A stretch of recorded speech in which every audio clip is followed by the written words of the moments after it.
Hello friends, welcome to my Heartbreak Stories channel. I invite you to join me on a walk through the city during the Fires Festival and listen to a new and interesting story. Let's go. People often ask, how does a marriage fall apart? Not all at once. It happens slowly, in the small moments when one person stops investing and the other keeps building anyway. Today's story is about a man who saw the warning signs, said nothing, and spent 3 years preparing for the day his wife decided to make their divorce a public performance. What she couldn't have imagined was that the quiet man across that dinner table had already thought of everything. Now let's listen. She announced our divorce on camera at our anniversary dinner. I handed her the keys and said, "Good luck tomorrow." She laughed. Next morning, accounts locked, cards dead, studio gone. She ran to the bank. The manager wouldn't even look at her. Then the door opened. She stopped laughing. "My name is Colin Braddock. I'm 47 years old. I'm the regional director for a mid-size insurance company out of Nashville, Tennessee.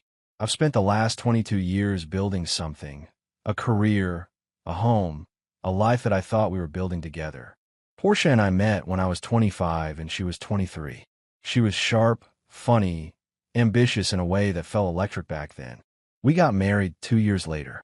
No kids. That was a mutual decision we made early on, and I never regretted it. What I do regret is mistaking her ambition for loyalty. Portia ran a home decor consulting business, or what she called a business. In reality, it was an Instagram page with a ring light and a schedule full of client appointments that somehow always ended at wine bars. She built a following. Tens of thousands of people watching her rearrange, throw pillows, and call a lifestyle brand. I supported it. Fully. I paid the bills, funded the studio space she rented downtown, and smiled in the background of her grateful heart, grounded life posts whenever she needed a human prop. Spencer came into the picture about 2 years ago. He was her business development consultant. That's what she called him. I called him a guy with a leased BMW and a LinkedIn profile full of buzzwords, and no actual company behind any of them. What I didn't know then, what I'd find out much later, was that Spencer's finances were a house of cards. But Portia didn't know that either. She thought she was upgrading. I need to be straight with you. I wasn't a perfect husband. I worked long hours. I traveled for client meetings in Memphis, Atlanta, Charlotte. I came home tired more often than not. But I was present when it mattered, or at least I thought I was. Looking back, I think I confused paying for a life with building one. That's on me. What I didn't do, and what she did, was go looking for the exit while still cashing the paychecks. The night it all went sideways started like 100 other nights. Portia had suggested we go to Hargrove's, a place downtown, white tablecloths, dim lighting, the kind of restaurant where the menu has no prices and the portions look like modern art. She said she wanted to celebrate our 20-year wedding anniversary. I booked the table. I bought her a bracelet, emerald-cut diamonds on a gold band. I even wore the gray suit she always said made me look like I had my life together. We were 40 minutes into dinner when she set down her fork and reached for her phone. I thought she was checking the time. Instead, she propped it against the water glass, tapped the camera, and smiled at the lens. "What you doing?" I asked, watching the little red recording light blink. She tilted her head, amused, just capturing the moment. We kept talking. The food was good. The wine was poured. And then, maybe 20 minutes later, she lifted her glass toward mine and set it. Casual. Conversational. Like she was ordering dessert. "Cheers," Portia said, eyes steady on mine.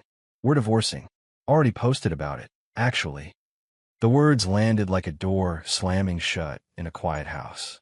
I looked at her for a long moment. Her glass was still raised. The phone was still recording. A couple at the next table had gone quiet.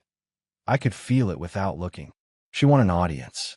She'd built her whole identity around having one. I didn't raise my voice. I didn't reach for my own glass. I set my napkin on the table, reached into my jacket pocket, and pulled out the house keys. The full set, both copies. I placed them next to her bread plate like I was leaving a tip. "Good luck tomorrow," I said quietly. Her smile flickered for just a second. "What does that mean?"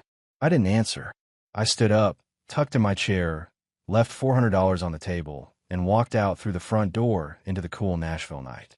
Behind me, I heard her laugh, sharp, performative, meant for the camera. She thought it was a victory lap. She had no idea it was the starting gun. I didn't sleep much that night. Not because I was broken up about it. I'd had 3 years to process what was coming. I didn't sleep because I was running through the checklist one last time. Every transfer, every filing, every signature. Walter had drilled it into me. The difference between a good plan and a great one is the third review. So I sat in the kitchen of my rental apartment, the place I'd quietly moved half my personal belongings into 8 months earlier, and I went through the binder page by page until the sky outside turned gray. By 6:30 in the morning, I poured a coffee and sat back. Everything was in order. It had been in order for a long time. Now it was just a matter of watching the dominoes fall. Portia, I knew, would wake up to a different kind of morning. She had posted the video before I even reached my car the night before. I know because Dana texted me at 11:15, her sister, for years younger, the one person in that family with both a conscience and a backbone. Her message was short. She just went live. Announced it to 3,000 people. You okay? I typed back, better than okay. Watch what happens tomorrow. What happened was this.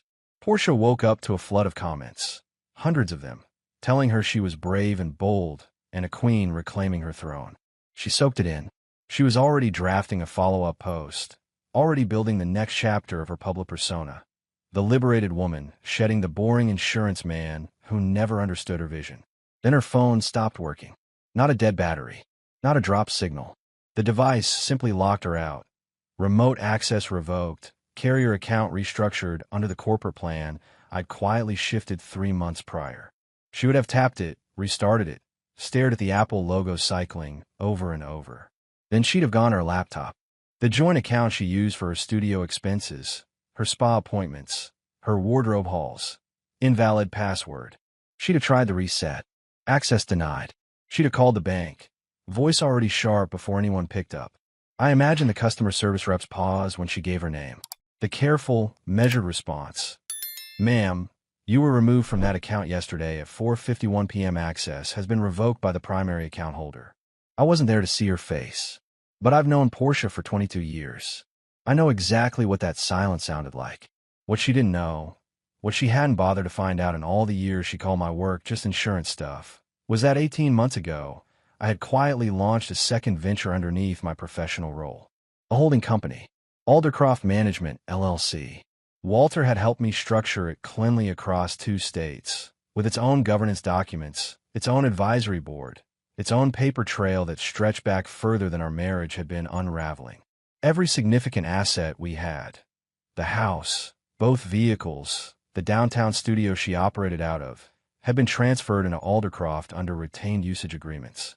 Her name appeared on none of the deeds. She had signed off on the restructuring herself, twice, through routine DocuSign requests I'd sent during moments I knew she'd be distracted. She thought those emails were tax efficiency updates. She clicked approve without reading a single line. There was one more thing she discovered that morning, something I hadn't even planned, but which landed harder than anything I'd arranged. Her laptop search history showed she'd spent 40 minutes trying to access a credit application she'd submitted 6 months earlier. She had attempted to open a personal line of credit using my financial profile as a co-applicant, without telling me, without my signature, using an old power of attorney document from a real estate deal we'd done years back. The application had been automatically denied. Every asset she tried to list as collateral was already titled under Aldercroft. The bank system had flagged the attempt and forwarded a courtesy notice to my attorney. I found out about it that morning when my lawyer, Greg, called at 8 a.m. She tried to use you as a financial backstop 6 months ago, he said without preamble. I wasn't even surprised. I just told him to add it to the file. By mid-morning, Portia had launched a new post.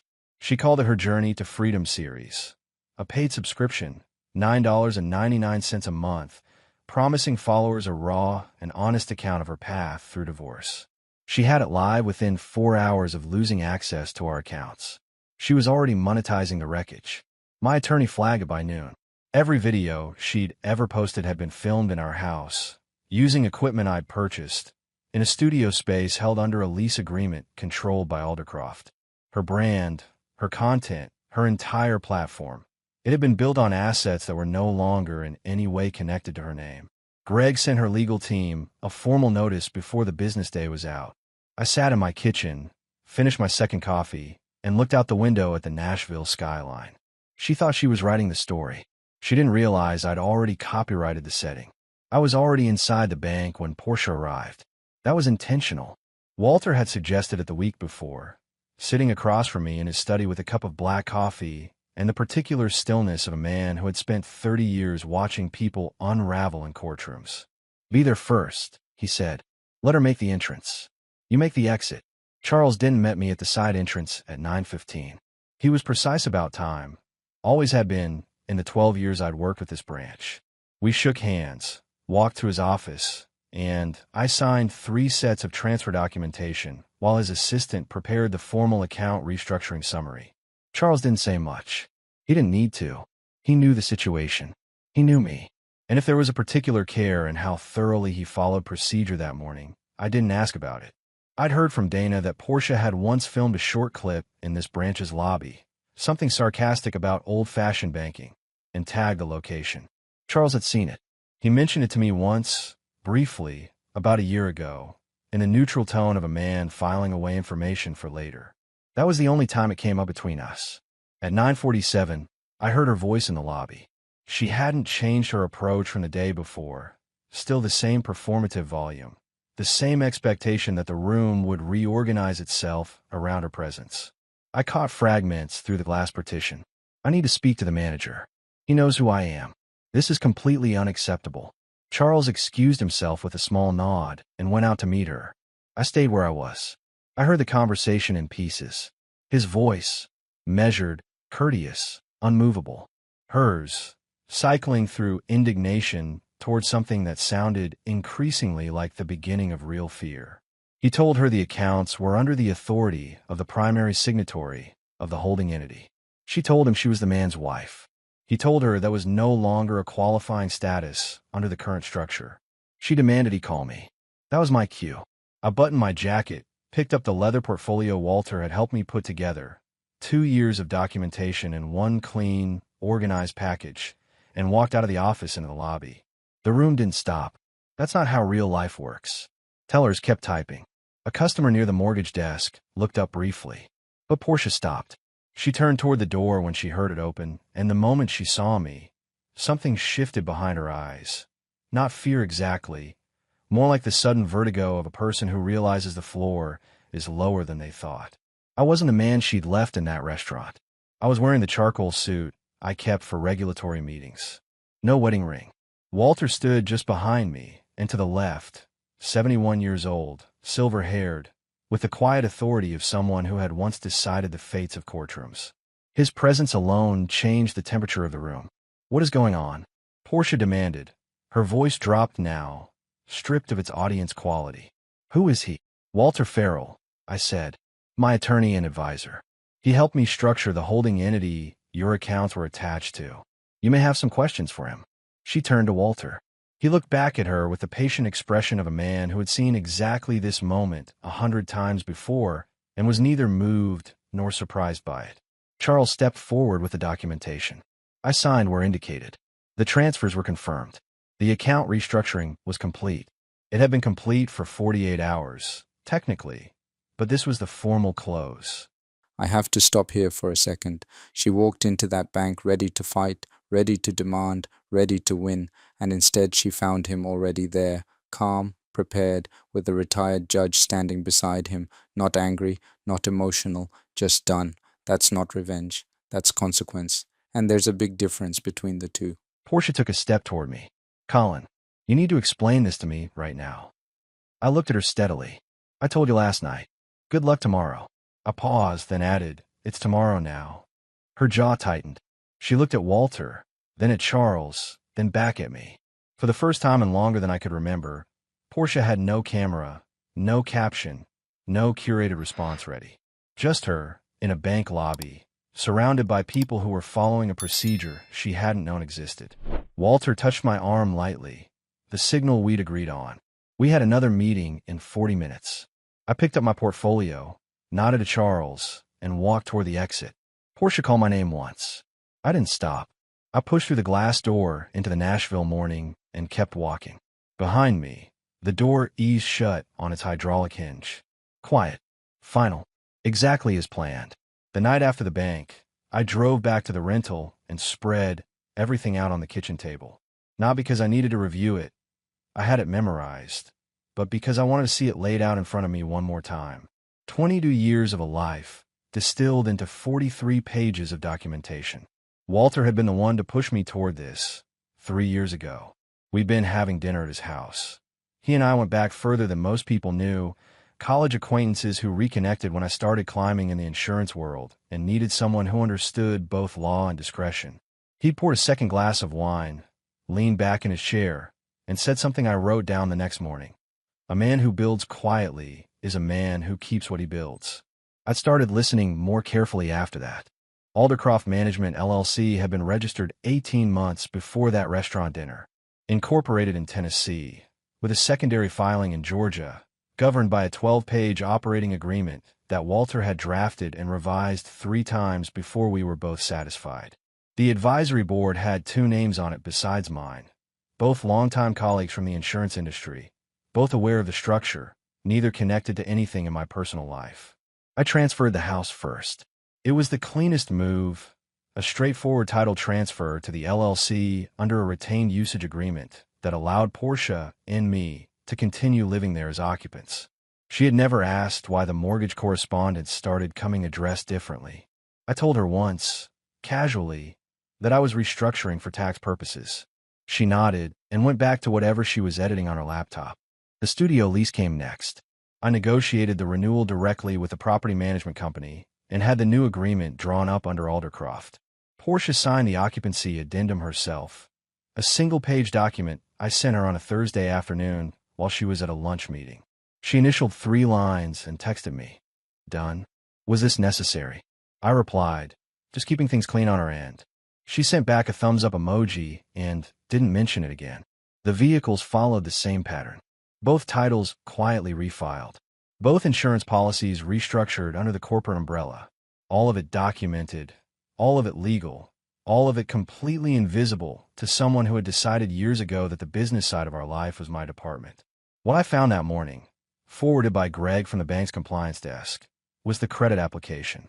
6 months ago, Portia had submitted a request for a $180,000 personal line of credit, listing our home and her studio as collateral, using an old limited power of attorney document from a 2019 real estate transaction. The application had been auto-denied within 24 hours. Every asset she'd listed was already titled under Aldercroft. The bank system had flagged the attempt and generated a compliance notification. I sat at the kitchen table and read through the application twice. She hadn't told me, hadn't asked, had simply reached for something that wasn't hers to reach for and assumed the structure would hold her weight. That told me everything I needed to know about how she'd been thinking about our marriage for at least the past year and a half. I called Greg and told him to add it to the filing. Then I called Dana. Portia's sister picked up on the second ring. She sounded tired, the kind of tired that builds up when you've been watching a slow-motion disaster from the front row.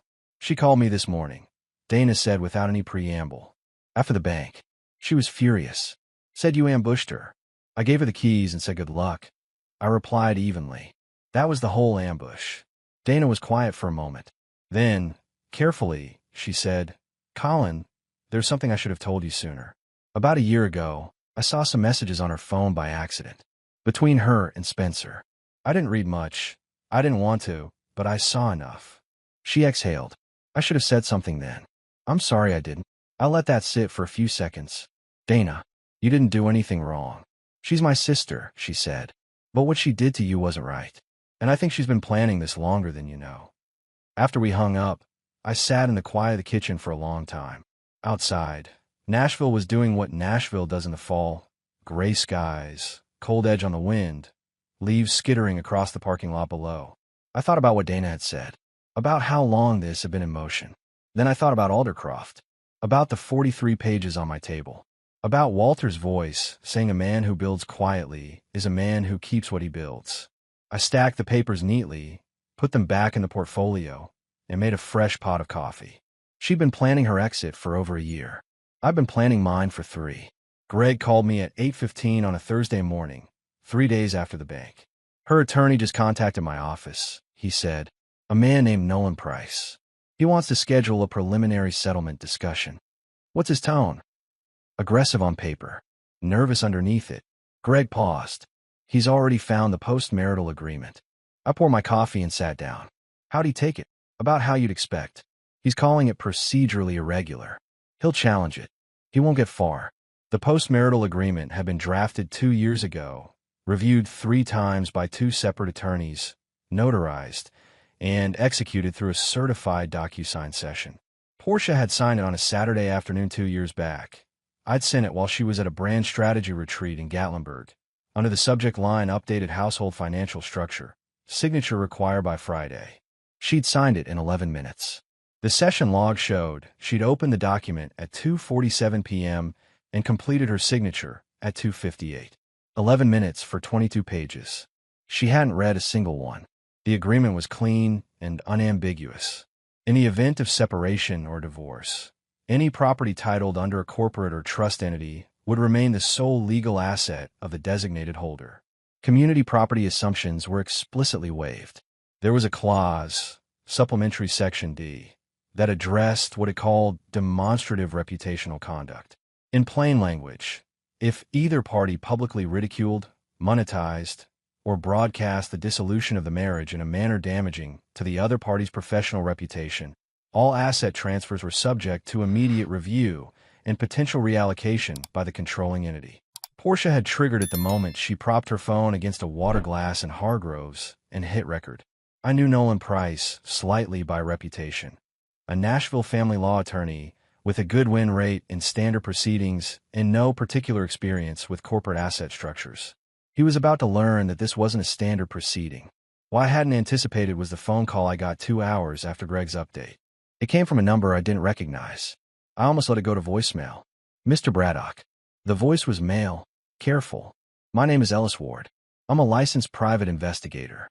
I was retained by your wife approximately 6 weeks ago to conduct a financial background investigation on you.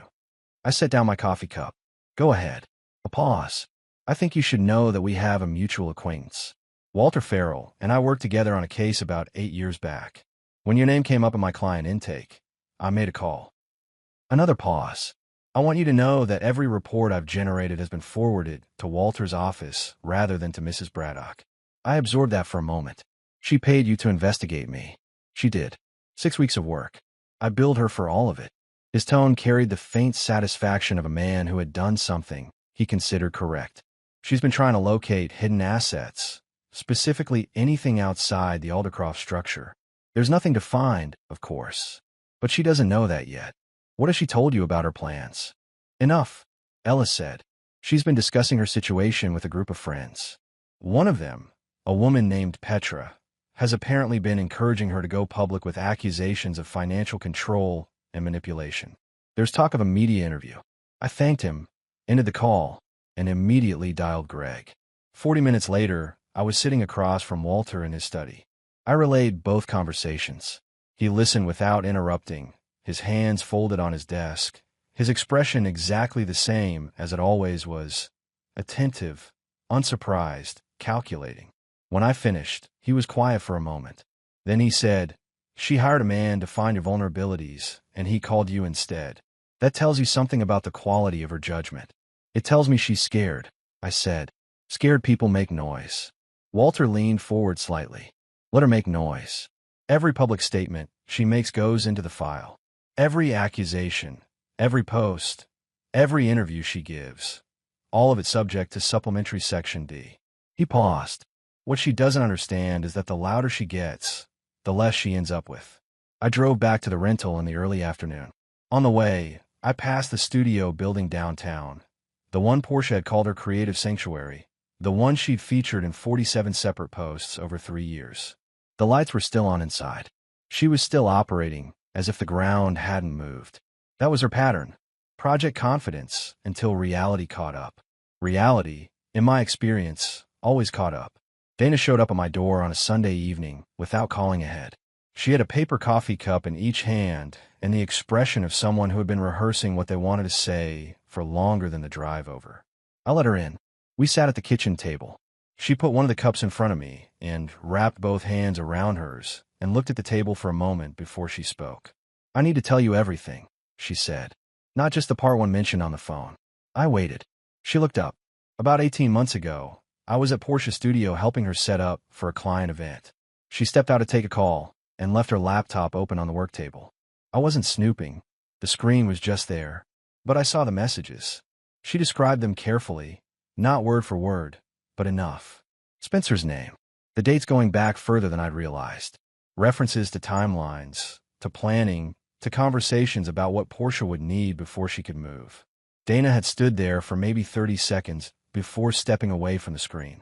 Then she closed the laptop and waited for her sister to come back inside. I confronted her that same week. Dana continued. Just the two of us. I told her what I'd seen. She denied it for about 5 minutes, and then she stopped denying it and told me it was complicated and that I didn't understand her marriage. Dana's jaw tightened. She asked me to stay out of it. And you did, I said. Not as an accusation, just a fact. For about a month. Dana reached in her coat pocket and set her phone on the table. She turned it face up and slid it toward me. On the screen was a forwarded email thread, her address in the send field, my personal email in the recipient line, dated 16 months ago. I sent you the screenshots.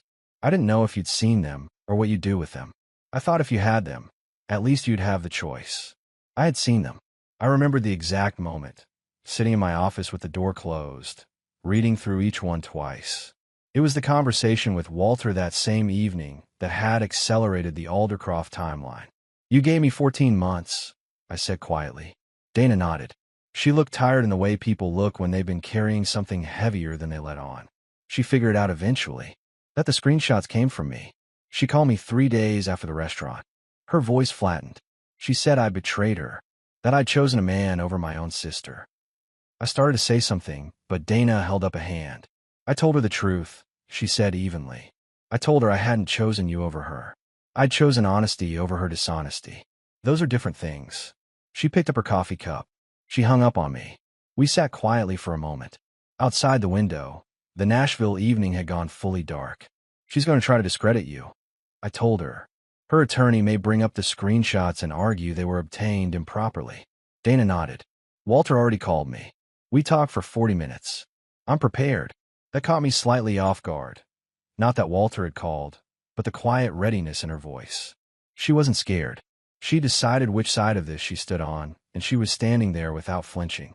One more thing, Dana added, almost as an afterthought. Spencer. I looked into him a bit after I saw those messages. Just publicly available stuff. His consulting firm has no registered business address. His LinkedIn lists 3 companies that don't appear in any state registry. She met my eyes. Whatever Portia thought she was getting with him, it isn't what she thinks it is. I already knew about Spencer's finances. Ellis had included a summary in the materials forwarded to Walter. But hearing it from Dana, watching her say it with the quiet resignation of someone who'd hoped her sister had made a better choice, made it land differently. Thank you, Dana, I said, for all of it. She stood, picked up her cup, and shrugged in the way people do when they want to deflect sincerity. Just don't make me regret it. She didn't say it like a warning. She said it like a woman who already knew she wouldn't. Spencer Alcott's financial profile arrived in my inbox on a Monday morning. 8 pages, compiled by Ellis, clean and sourced entirely from public records. I read it at the kitchen table with a second cup of coffee and the particular calm of a man confirming something he'd already suspected. Spencer's consulting firm, Alcott Strategic Partners, had been registered in Tennessee 3 years ago with a listed address that turned out to be a UPS store on Charlotte Pike. No employees, no verifiable clients, no business filings beyond the initial registration. His LinkedIn profile listed 2 previous firms, both dissolved, one of which had a judgment against it for unpaid vendor contracts totaling $62,000. He drove a leased BMW. His apartment was a month-to-month rental in a building that catered to short-term stays. The man Portia had chosen as her upgrade was running a shell of a professional life on borrowed time and borrowed money. He had been, in all likelihood, watching our household for what he could attach himself to. When Portia lost access to every asset she thought she controlled, Spencer's interest evaporated with the same speed. Dana confirmed it 3 days later with a single text. He's gone. Blocked her on everything. She found out through a mutual contact. I set the phone down and didn't feel anything in particular about it. I'd stopped feeling things about Spencer somewhere around the 14th month of building Aldercroft. What I did feel, and what I want to be straight about was a quiet kind of accountability. I've turned this over in my head enough times to be honest about it. I wasn't a bad husband in the ways that make for easy villains. I didn't lie, didn't cheat, didn't disappear. But I worked in a way that treated our marriage like a stable contract rather than something that needed tending. I came home with results, a good house, solid finances, a life that functioned, and I confuse function with connection. That's on me. It doesn't excuse what Portia did. But it's the part of the story I own. I told Walter as much, sitting in his study that same week. He looked at me for a moment before responding. A man who can say that without collapsing into self-pity, he said, is a man who's going to be all right. We moved on to practical matters. Greg had filed responses to Nolan Price's preliminary motions. Every challenge to the post-marital agreement had been met with documented evidence, the DocuSign session log, the attorney countersignatures, the notary records. Price's strongest argument was that Portia hadn't been given adequate time to review. Greg's response was simple. She'd been given 14 days' notice by email before the signing window opened. The document had been available for review the entire time. That she'd chosen to sign it in 11 minutes on a Saturday afternoon at a retreat was her decision, not a procedural irregularity. The Journey to Freedom subscription series had generated $430 in its first week before YouTube froze the monetization pending the licensing dispute. Portia's attorney had received the copyright and licensing notice from Aldercroft the same morning. Nolan Price had called Greg twice about it. Greg had been polite and unhelpful both times. What hit Portia hardest, and I learned this from Ellis, who was still receiving her calls, was not the money. It was the narrative. She had constructed an identity around this divorce. The liberated woman, the one who walked away. Now the comments on her posts were shifting. People were asking questions. The story was developing wrinkles she hadn't scripted. I didn't go public with anything. When people in my professional circle asked what was happening, and some of them did, carefully, over coffee or in hallway conversations, I gave the same answer every time. It's being handled. Nothing more. No performance. No victim story. No carefully edited version of events designed to win sympathy. I had been asked twice to give a brief comment to a local business publication that was picking up on the Aldercroft licensing dispute. I declined both times. Walter had said it best, weeks earlier. You don't measure intelligence by how loud someone is. I wasn't loud. I was done. The formal revocation notice for the studio occupancy license arrived by courier on a Wednesday afternoon. A single envelope delivered to the building's management office, addressed to Portia Braddock, marked legal notice. Occupancy license revocation, Aldercroft Management LLC. I knew it had been delivered because the building manager called me, not Portia, to confirm receipt, as the operational instructions required. I thanked him, made a note of the time and date, and forwarded the confirmation to Greg. Portia had 15 days to vacate the studio premises. Everything inside, the furniture, the lighting rigs, the camera equipment she'd purchased through her joint account, the decorative inventory she used for client staging, all of it had been cataloged by Aldercroft's property management contractor 3 weeks earlier. Items purchased with joint funds were listed as potential assets subject to the ongoing audit. Items she could demonstrate were personally purchased with her own separate funds, of which there were very few, were hers to remove. She contested it, of course. Nolan Price sent a strongly worded letter to Greg's office arguing that the occupancy license revocation constituted economic harassment and violated Portia's right to operate her legitimate business. Greg's response was 4 paragraphs and 17 footnotes.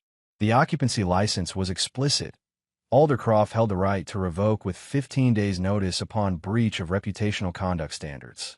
The Journey to Freedom series, the public statements, the post naming me in the context of financial abuse, all of it documented, all of it filed, all of it qualifying under the breach clause by the plain language of the agreement Portia had signed. Nolan Price did not file an injunction.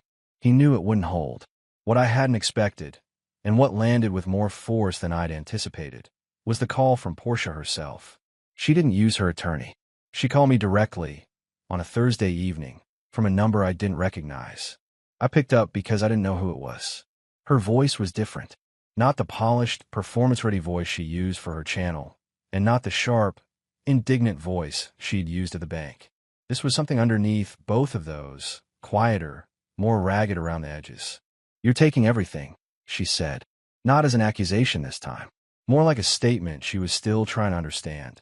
"I'm following the agreements," I replied evenly. "The ones you signed." A pause. "Colin, the studio is my livelihood." "It was your livelihood," I said.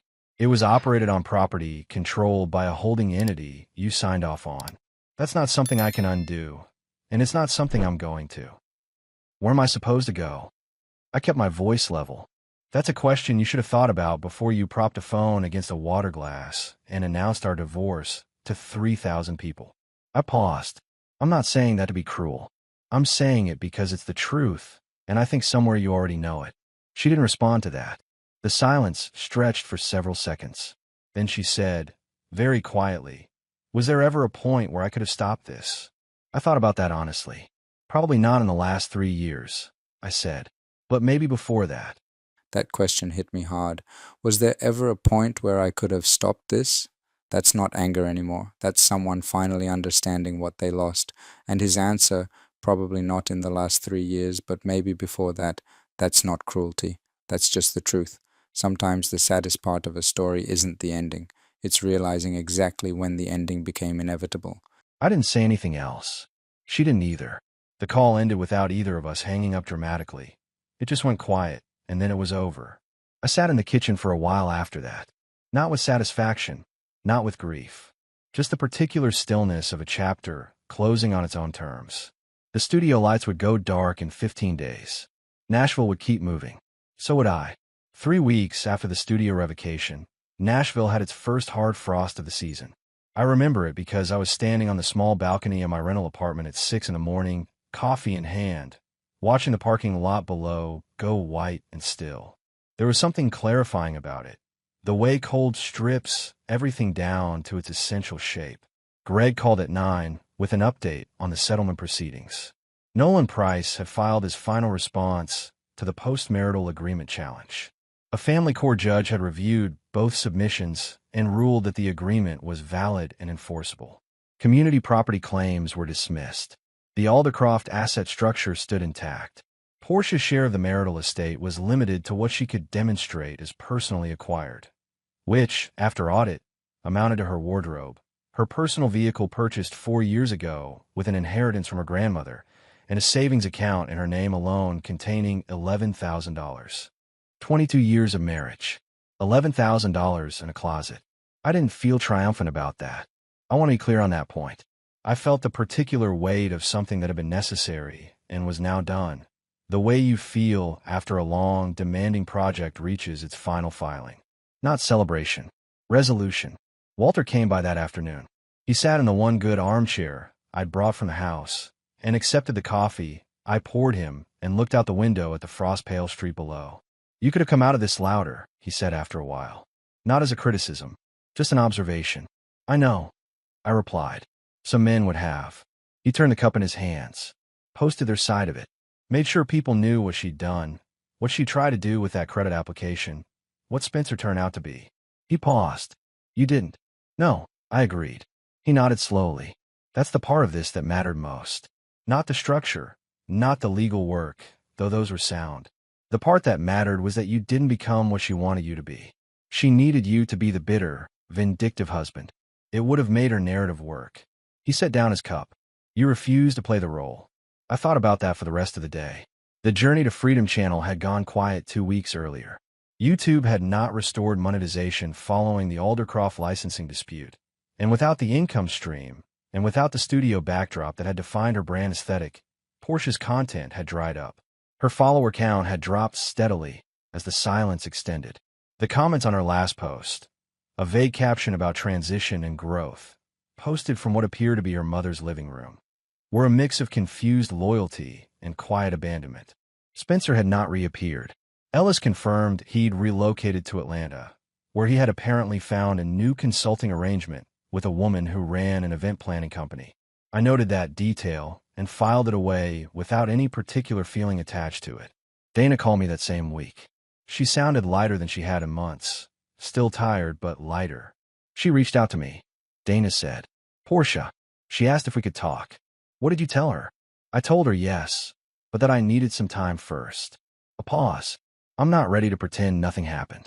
But she's still my sister. I'm not going to cut that off permanently over something she did to someone else. Another pause. Is that okay with you? Dana, I said, you don't need my permission for your own family. She laughed. The first real laugh I'd heard from her in a long time. I know. I just wanted you to hear from me first. I made my decision that same evening.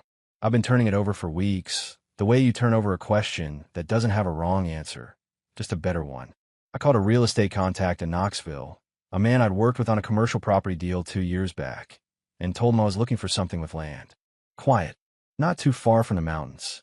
He called back the next morning with 3 options. I wasn't running. I want to be straight about that.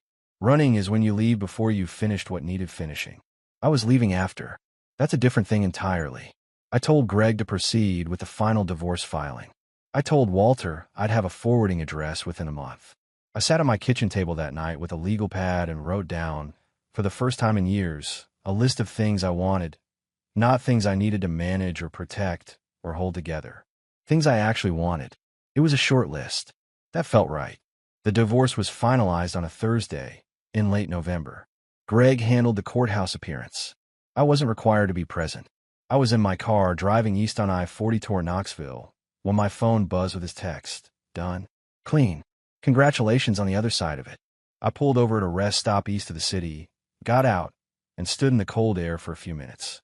The Smoky Mountains were just visible on the horizon, blue-gray, patient, enormous in the way that makes human complications feel appropriately small. I stood there long enough to let the moment be what it was. Then I got back in the car and kept driving. The property in Knoxville was 11 acres on the eastern edge of the city, a craftsman-style house set back from the road, mature oaks along the front boundary, a creek running along the southern edge of the land. I'd signed the purchase agreement 10 days earlier. The house was in my name, through Aldercroft, held cleanly and simply with no complications attached. I'd spent the previous 2 weeks transferring my personal belongings from the rental in stages. Not much. I'd left behind more than I'd taken, which was intentional. The furniture in the Nashville house remained with the property, pending Aldercroft's disposition decisions. I took the things that were mine in the way that can't be documented on a deed, a set of tools my father had given me when I turned 30, 3 boxes of books, the leather portfolio Walter had helped me put together that first year of building Aldercroft, and the charcoal suit I'd worn to the bank, which I folded and put in the back of the closet of the new house and didn't plan to wear again for a long time. Portia's final public post went up the week after the divorce was finalized. It was carefully worded. Something about growth through difficulty, about learning who you are when circumstances strip away what you thought defined you. No mention of me by name. No mention of Spencer, who remained in Atlanta and remained silent. The comments were mostly supportive in the cautious way people support someone they've stopped fully believing. I didn't read past the first 3 lines. Not out of bitterness. There wasn't much of that left. Just because it wasn't my story anymore, and I had stopped needing to know how she was framing it. What I thought about on that drive east was something Walter had said during one of our last conversations before I left Nashville. We'd been sitting in his study. The same study where 3 years ago he'd said a man who builds quietly is a man who keeps what he builds. And he'd looked at me the way a man looks at someone he's watched go through something real and come out the other side still standing. You never went public, he said. Not once. Not a single statement. Not a comment. Not a reaction. In 20 years of watching how these things go, I can count on one hand the number of men who had that kind of discipline. I told him I hadn't felt disciplined. I just felt clear. He smiled at that. The rare, deliberate smile of a man who doesn't use them carelessly. That, he said, is what discipline feels like when it becomes second nature. 2 months after the move, I was standing on the back porch of the Knoxville house on a Sunday morning, coffee in hand, watching the creek move through the oaks at the bottom of the property. The water was low that time of year, moving quietly over the smooth stones, unhurried. Dana texted that morning. Just a photo of a hiking trail she'd found near her place in Franklin. No caption. I sent back a thumbs up. She sent a laughing emoji. That was enough. I thought about the list I'd made on the legal pad, the short one, the things I actually wanted. I checked off 2 of them already. There was time for the rest. The creek kept moving. The oaks stood where they'd been standing for decades. The mountains sat on the horizon, blue and steady, the same as they'd been the morning I drove east and the same as they'd be long after any of this mattered. I finished my coffee, went inside, and started the day. So, Colin didn't shout, he didn't post anything online, he didn't try to win the argument in public, he just built something solid, waited, and let the truth do what the truth eventually always does. It showed up. And I think that's the part of this story that stays with me the most. Not the legal structure, not the documents, not the moment she froze in that bank lobby. It's the discipline, the decision to stay quiet when everything in you wants to react. That's harder than most people realize. I hope this story gave you something to think about today. If it did, share it with someone who needs to hear it. And thank you, genuinely, for spending this time with me and with Colin's story. Take care of yourselves, and I'll see you in the next one.